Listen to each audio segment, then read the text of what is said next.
इथं जीवशास्त्राबरोबर जीवनशास्त्र शिकवलं जात आहे.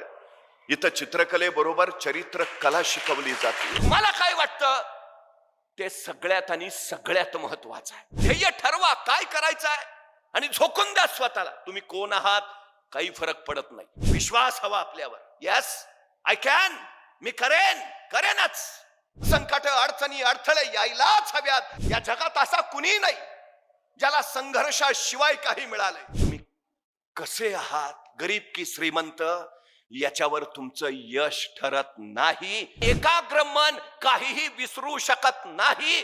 ज्याला वेळेचं मोल कळालं त्याला आयुष्याचं महत्व कळालं. हा काळ तुम्ही गाढवासारखे कष्ट केलेच पाहिजेत, तर तुम्ही आयुष्यात राजासारखं जगाल.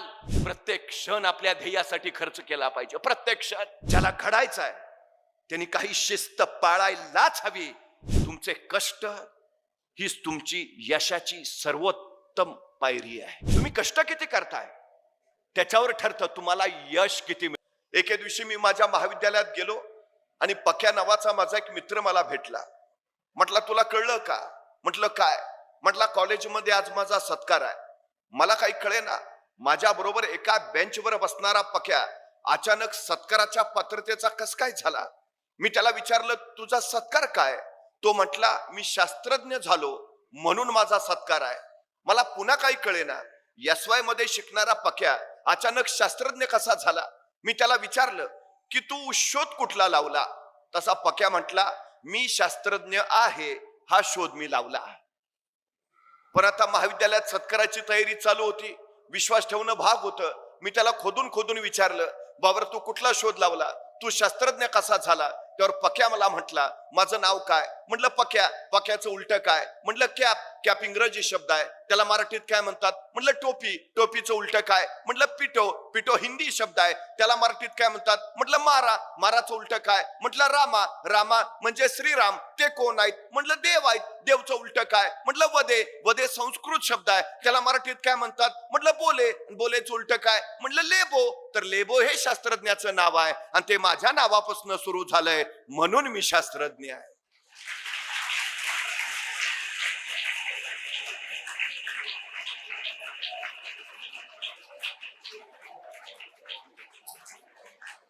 पण मित्रांनो, हाच पक्या आज प्रकाश सावंत म्हणून देशासाठी शास्त्रज्ञ म्हणून काम करतोय. ही माझ्यासाठी अत्यंत अभिमानाची गोष्ट आहे. हेच वय असतं, हाच काळ असतो. याच वयामध्ये उर्मी निर्माण करता येतात. याच वयामध्ये प्रेरणा घेता येते. याच वयामध्ये काय करायचं करून दाखवायचं, काय घडवायचं घडवून दाखवायचं, याची स्वतःची भूमिका निर्माण करता येते.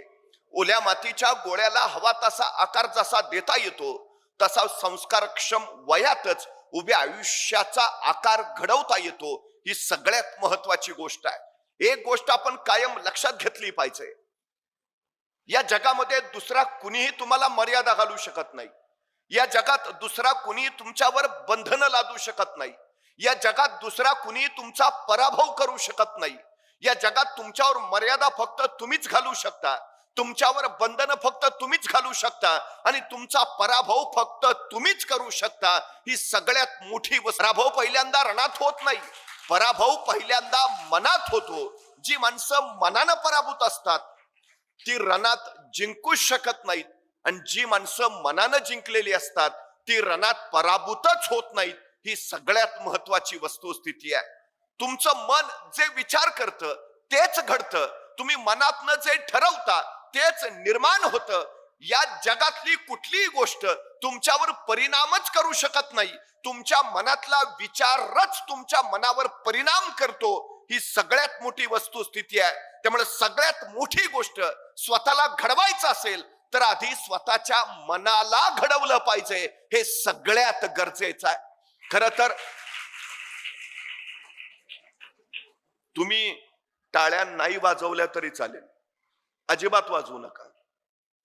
ठीक आहे, किती काही पटलं आवडलं टाळी नका वाजवू. सगळ्यात सामर्थ्यशाली जर कुठली गोष्ट असेल, ज्याला मी अनलिमिटेड पॉवर बँक म्हणतो, ती आहे तुमचं मन. सगळ्यात महत्वाची गोष्ट, ताकदवान मन. एका कैद्याला मृत्यूदंडाची शिक्षा झाली.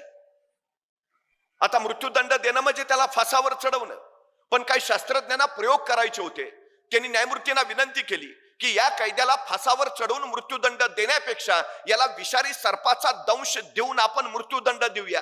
न्यायमूर्तींनी मान्यता दिली. त्याच दिवशी त्या कैद्याला सांगितलं, परवा सकाळी 11 वाजता तुला विषारी सर्पाचा दंश होईल आणि तू मरशील, तुला मृत्यूदंड दिला जाईल. 2 दिवस त्या कैद्याच्या डोक्यात एकच विचार होला की मला आता विषारी सर्पाचा दंश होईल आणि मी मरेन, विषारी सर्पाचा दंश होईल आणि मी मरेन. मृत्यूदंडाची वेळ जवळ आली. 10 वाजले. सगळे शास्त्रज्ञ, ते सगळे अधिकारी गोळा झाले. त्या कैद्याच्या डोळ्यावर पट्टी बांधली आणि त्याला सांगितलं, आता काही क्षणात तुला विषारी सर्पाचा दंश होईल आणि तू मरशील. पण प्रत्यक्षात त्याला विषारी सर्पाचा दंश करायच्या ऐवजी शास्त्रज्ञांनी 2 टाचण्या घेतल्या आणि 2 टाचण्या त्याला टोचल्या. त्याला वाटलं झाला, विषारी सर्पाचा दंश झाला. अर्ध्या तासात त्याच्या तोंडातून फेस आला आणि पुढच्या 1.5 तासात शरीर काळं निळं पडून तो मरण पावला. प्रत्यक्षात विषारी सर्प चावला होता का? विषारी सर्प तुम्हाला मारत नाही, तुमच्या मनातला विचार तुम्हाला मारून टाकतो. ही सगळ्यात महत्वाची गोष्ट आहे. तुम्ही सकारात्मक विचार केला तर सगळं सकारात्मक घडेल. तुम्ही नकारात्मक विचार केला तर नकारात्मकच घडेल. हे सगळ्यात आणि सगळ्यात महत्वाचं आहे. तुम्ही कोण आहात काही फरक पडत नाही, तुम्ही विचार काय करता याने फरक पडतो. तुम्ही आता कोण आहात काही महत्वाचं नाही, तुम्ही उद्या कोण बनणार ते सगळ्यात आणि सगळ्यात महत्वाचं आहे. तुमच्या मनात ठरवून घ्या, मला काय व्हायचंय, काय व्हायचंय. जे ठरवाल ते तुम्ही होणारच. जगातली कुठलीही शक्ती त्याला रोखू शकत नाही. ही गोष्ट पहिली लक्षात असू द्या. अनलिमिटेड पॉवर बँक, काही करू शकता तुम्ही, काही. तुमच्या मनात तेवढं सामर्थ्य आहे, प्रचंड सामर्थ्य, अति प्रचंड सामर्थ्य आहे. एका प्रश्नाचं मला उत्तर द्या. जंगलातला सगळ्यात उंच प्राणी कोण? जिराफ. जंगलातला सगळ्यात धूर्त आणि हुशार प्राणी कोण? कोल्हा. जंगलातला सगळ्यात धिप्पाड ताकदवान प्राणी कोण? हत्ती. आणि जंगलातला सगळ्यात वेगवान प्राणी कोण? चित्ता. आणि जंगलचा राजा कोण? का? सिंह का? तो जिराफासारखा उंच नाही, हत्तीसारखा धिप्पाड नाही, चित्त्यासारखा वेगवान नाही, कोल्यासारखा हुशार नाही. मग सिंह राजा का? सिंहाला कुणीतरी विचारतं, तू राजा का? सिंह म्हणतो, मला वाटतं म्हणून. सिंह राजा का? त्याला वाटतं म्हणून. प्रश्न हा आहे की तुम्हाला काय वाटतं, तुम्हाला काय व्हायचंय? गुराख्याचा पोर जर कवी कुलभूषण होत असेल तर या जगात कुणाला कसलीच अडचण नाही. कुणी काहीही घडू शकतं, कुणी काहीही बनवू शकतं. ही सगळ्यात महत्वाची गोष्ट. फक्त निश्चय हवा, निश्चयाचा दृढ निश्चय व्हायला हवा.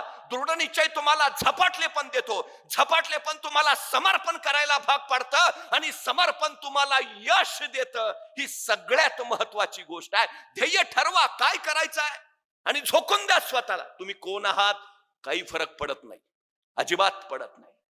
शिक्षक वर्गातनं दिलेला उतारा तपासत होते. एका मुलानं तो उतारा आणला नव्हता. शिक्षक चिडले, हात पुढं कर. छड्या मारत निघालेले. त्या मुलानं हात पुढं केला पण छडी मारणार. तो शिक्षकांनी त्या मुलाच्या हाताकडे बघितलं आणि त्याचा हात बघितल्यावर त्यांनी उगारलेली छडी माघारी घेतली आणि त्या मुलाला म्हणाले, तुला मारून तरी काय उपयोग आहे, तुझ्या हातावर विद्येची रेषाच नाही. त्या मुलाला वाईट वाटलं. त्यानं शिक्षकांना विचारलं, गुरुजी हातावर विद्येची रेषा कुठे असते? गुरुजींनी सांगितलं, इथं इथं इथं रेषा असते, तुझ्या हातावर नाहीच आहे ती. उपयोग काय तुला मारून तरी? अचानक काय वाटलं कुणास ठाऊक, मुलगा सरकन वर्गाच्या बाहेर गेला. 5 मिनिटांनी परत आला. त्यावेळी त्याचा हात रक्ताळलेला होता. गुरुजींनी विचारलं, हे काय? तो मुलगा म्हणाला, त्या नियंत्यानं जी विद्येची रेष माझ्या हातावर काढली नाही ती मी बाहेर जाऊन चाकून काढून आलोय. आता मला विद्या घेण्यापासून कुणी रोखू शकणार नाही, कुणीच रोखू शकणार नाही. हातावर विद्येची रेष काढणारा तो मुलगा पुढे व्याकरणाचार्य पाणिनी म्हणून प्रसिद्धी झाला. अशक्य काय आहे? अशक्य काय आहे? काही काही काही अशक्य नाही, अजिबात नाही. तुमच्याकडं काय आहे काही नाही याच्याही पेक्षा तुम्हाला काय वाटतं हे महत्वाचं आहे, सगळ्यात महत्वाचं. खर तर मन सामर्थ्यशाली इतकं असतं, त्या मनाचं सामर्थ्य इतकं प्रचंड, तुम्ही काहीही करू शकता. एक मुलगा जो आंधळा होता, दिसतच नव्हतं त्याला, आंधळा आहे कामाचा नाही म्हणून त्याला घरातल्यांनी सरळ हकलून दिला. पण तो भगवान श्रीकृष्णाची उत्तम अभंग रचना करायचा. त्याचा आवाज अत्यंत इतका गोड की साक्षात भगवान श्रीकृष्ण प्रकट व्हावेत की काय असा भास त्याच्या शब्दातून होत राहायचा. पण घरच्यांनी हकलून दिलेला. रस्त्यावरच्या एका झाडाखाली बसून भगवान श्रीकृष्णांचे अभंग म्हणायचा. माणसं भारावून जायची, त्याचं ऐकत राहायची. एकदा एका ज्येष्ठाने सांगितलं, अरे इथं झाडाखाली बसून भजन म्हणण्यापेक्षा या आग्रा मथुरा रस्त्यावर श्रीकृष्णांची अनेक मंदिर आहेत, त्यातल्या कुठल्या तरी एका मंदिरात जा. तो मुलगा उठला, श्रीकृष्णांच्या मंदिरात जाऊन बसला. तिथं अभंग म्हणायचा, भजन करायचा, लोक प्रभावित व्हायची. एके दिवशी सकाळी पुजाऱ्याने पूजार्चा आटपली, भगवान श्रीकृष्णांची वस्त्र बदलली आणि तो बाहेर निघाला. आणि त्याच वेळी हा आंधळा मुलगा पुजाऱ्यांना म्हणाला, पुजारीजी एक सांगू का? ले बोल ना. नाही, तुम्ही आज भगवान श्रीकृष्णांना पिवळी वस्त्र घातलीत, ती भगवान श्रीकृष्णांना अजिबातच छान नाही दिसत हो. त्या पुजाऱ्याला आश्चर्य वाटलं.